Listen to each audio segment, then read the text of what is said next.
Hey, this is Owen. If you're comfortable, leave your first name and state at the sound of the tiny truck backing up. Hi, I'm Liv. I'm from Minnesota. I called you back a couple of months ago. Anyways, here's probably a really weird question. If someone gets diagnosed with Alzheimer's or dementia and they are a Jehovah's Witness, would there be an exception for them for like door knocking and preaching and stuff? I don't know if you have an answer for that, but it's a question that's been popping up in my mind recently. All right, thanks. Hope you have a great day. Appreciate the phone call. The answer to your question is yes. In fact, they do have an exception for people who are physically disabled or have some kind of mental condition or disability like Alzheimer's disease or dementia or something like that. When I was younger, I've told this story a few times, but my dad pretended to be disabled for 11 years. I don't need to get into it right now, but one day he walked into the living room, stood up out of his wheelchair and walked in and said, "I've been lying to you guys and myself for 11 years. I can really walk." It was pretty shocking, but that's not the point of the story. The point of the story is that my dad was disabled and he was on the visitation list. That's what they call it. It was on a board in the back of the Kingdom Hall. And it was a list of all of the disabled people that couldn't make it to meetings or couldn't knock on doors or whatever else. So every Saturday, when people were going in service to knock on doors, different car groups would pick different people on the visitation list to go visit. And they'd go over there for 30 minutes or maybe even an hour, and they'd hang out with them. They'd talk to them. They'd see how they were doing. They'd ask if they needed help with anything or whatever. And my dad was on that visitation list. The reason that they have this list, I believe, is at least in part because they aspire to basically have their own government. That's kind of what they want to do. Jehovah's Witnesses expect complete societal and governmental collapse at the end.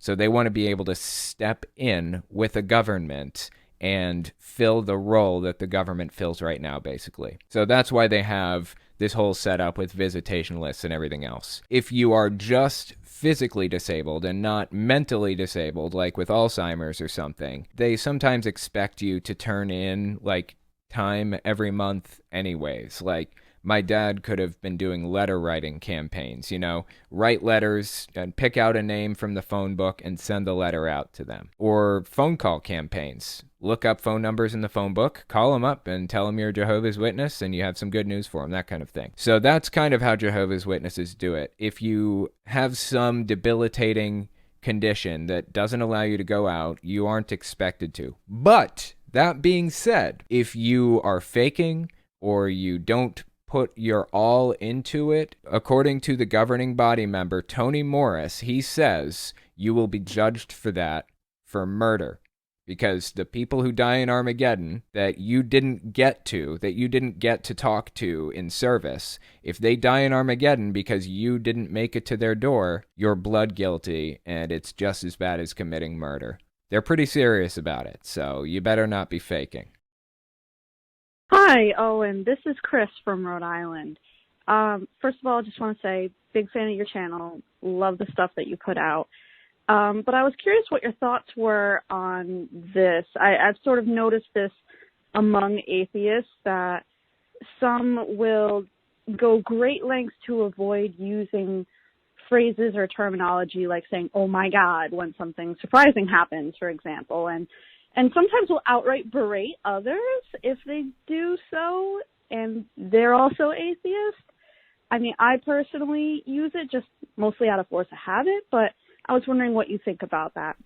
Thanks. Have a good one. I'm sure you guys know what the bite model is by Stephen Hassan. I've talked about it a lot on my channel, but just in case you don't, it's the model that we use to determine if something is a cult or not. And it's 4 categories: behavior, information, thought, and emotional control. It's the 4 ways in which cults control you. And under each category are between 7 and 11 different points, different ways in which they control you. Behavior modification through a system of rewards and punishments, instilling fears and phobias, rejection of critical thinking and doubts, things like that. I actually added one to the bite model myself when I do breakdowns of groups and talk about what ways in which they control people, I added a point to it. And the point that I added is called putting a high level of importance on seemingly trivial events or ideas. Basically, the idea behind this is Jehovah's Witnesses don't celebrate Christmas, for example, because of some perceived ties to paganism, right? Some flimsy ties to paganism, barely there. You can trace the history of anything back far enough and you'll figure out it somehow routes back to like non-Christian celebrations or something like that. But they're putting so much importance, so much emphasis on something that is so completely trivial and pointless. It's a hallmark of extremism. And that is why I don't have a problem with people using the common language. Oh my God, for example. I don't give a shit if atheists use that term, and nobody else should either. Who cares? This is putting a ridiculous amount of importance on something completely trivial. It's extremist, generally. It doesn't mean that you're an extremist or that you're in a cult or anything, but you're going overboard. It's too much, in my opinion. Hey, Telltale, it's Darian from California. My question is, with all this crazy stuff that these pastors and conspiracy theorists are talking about, when do you think we'll see another January 6th level event? Love the show. Thanks. I appreciate that.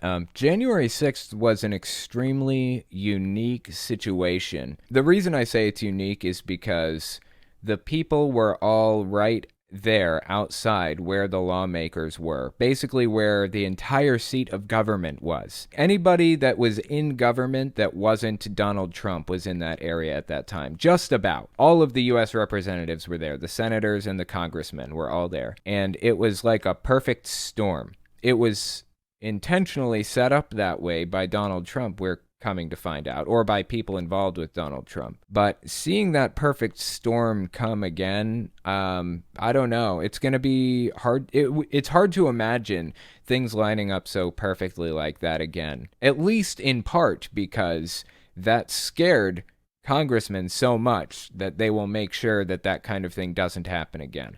So I'm not expecting another January 6th type of event to happen. I think what we have to look forward to from here is a lot of stochastic terrorism. Trump and others are going to continue to demonize people or groups or things, scare people as much as they possibly can until some lone nut does something really terrible. And we're going to see a rise in that over the next however long Trump is involved in politics, in my opinion. Hey, Owen, it's Lou. What can we do about a political party that has abandoned responsibility and installed a distrust in everyone else? What can even be done there? Talk to you later, man. This is a second phone call, a second voicemail he left right after the first, so I spliced them together. Owen, what up? It's Lou again. I just had a great idea. We can all make a bunch of money. Our community needs to get together and we can reprint Bibles where we replace Jesus with President Donald J. Trump. I think we'll be billionaires. Later. Yeah, I appreciate that. It's a good idea. I might steal it from you. What can be done about people going completely over the edge like this? I think the answer is changing the school curriculum to be more critical thinking based, rather than patriotic or whatever else. Donald Trump had this whole idea for how he wanted to restructure the curriculum.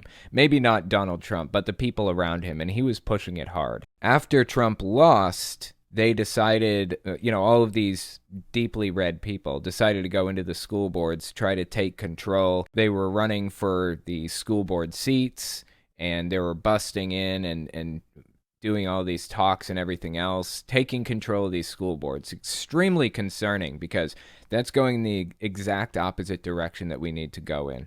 If we really want to break people out of this, or at least prevent this kind of extremism in the future, I think we need to reform the school boards and improve the curriculum so that it encourages critical thinking skills. In my opinion, that's the solution out of this. Let me tell you this, though. The moral arc bends toward justice. I know the situation that we're in right now is stressful and scary and feels hopeless sometimes, but think about this. 200 years ago, we were fighting a battle to end slavery, and we won it. 100 years ago, some people, I guess, were fighting a battle to end segregation, and we eventually won it.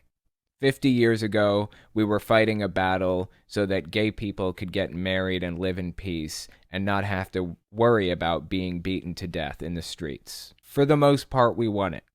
All of those things are, to some degree, still a problem. Slavery is a worldwide problem, not so much a U.S. problem, except for the prison systems. Segregation isn't a problem in the law anymore, but there's still a lot of racism we have to deal with. And gay marriage isn't a problem in the law anymore, but there's still a lot of discrimination there. So, yes, we have a lot of work to do, but the moral arc bends toward justice. We are succeeding. Conservatism is a losing position by default. They want to conserve the culture as it is. They want to preserve it. They don't want it to change. Well, guess what? The Republicans of today are almost like the Democrats of 100 years ago. They had to move over on these issues. They had no choice. Once culture moved, they had to move with it. That's it. Conservatism is a losing position. So we will make progress. Don't let yourself get down about this stuff. We will make progress. We'll take a few steps back, but we will always take more steps forward, always. It just takes time. That's it. Hey Owen, I've been listening to you for about a year now. I came across your YouTube channel when I wanted to know if the religion I grew up in was a cult. Anyways, I have a question pertaining to ex-Jehovah's Witnesses. I know someone who's trying to find her identity since leaving the religion, and it causes a lot of distress for her because she feels like she has no personality and there's no sense of self there. So what's your advice for an ex-JW who's in search of themselves? Like, how do they even start?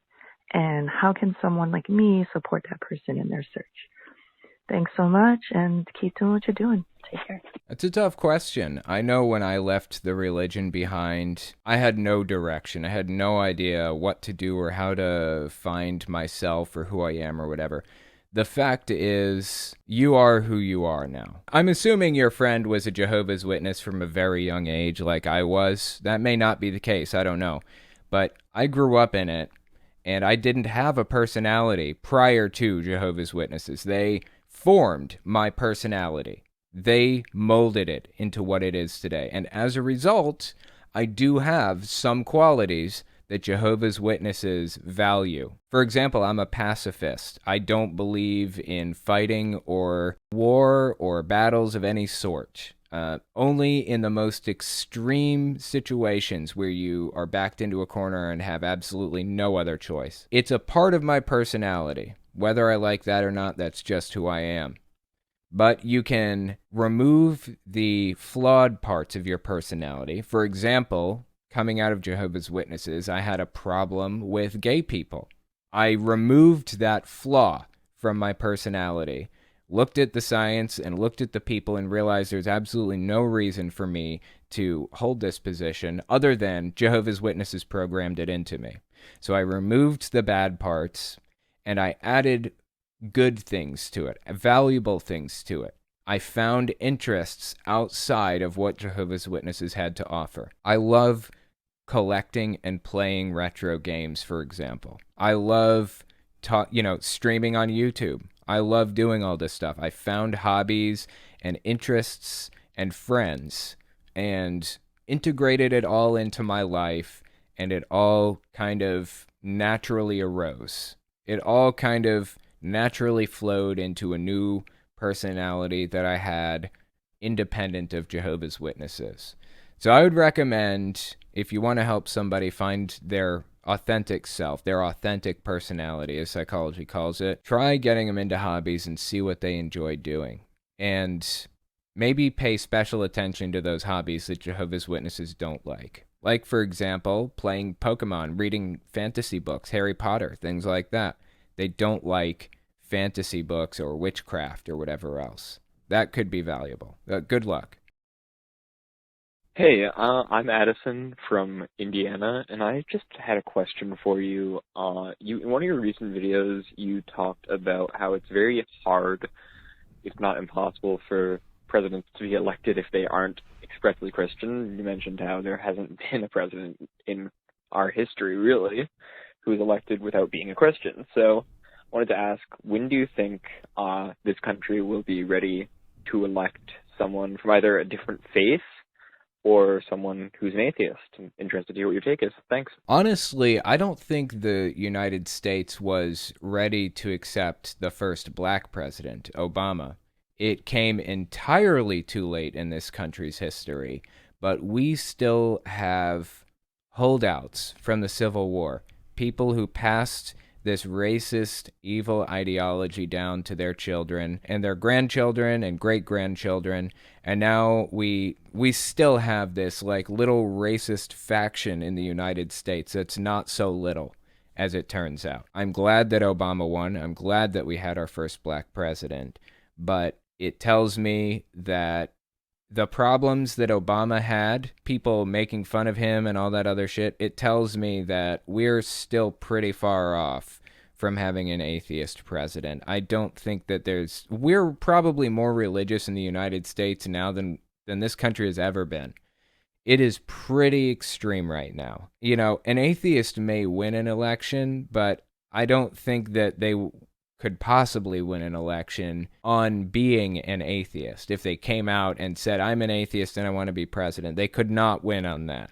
Absolutely no chance of it. Even being a secret atheist, people would still use that as ammunition against them. We have a long way to go. I would say 30, 40, maybe even 50 years before we see something like that. I guess time will tell. I guess we'll just have to wait and see what happens. American Choir Boy. Did you ever hear that Eric Trump said his dad literally saved Christianity? What are your thoughts on that?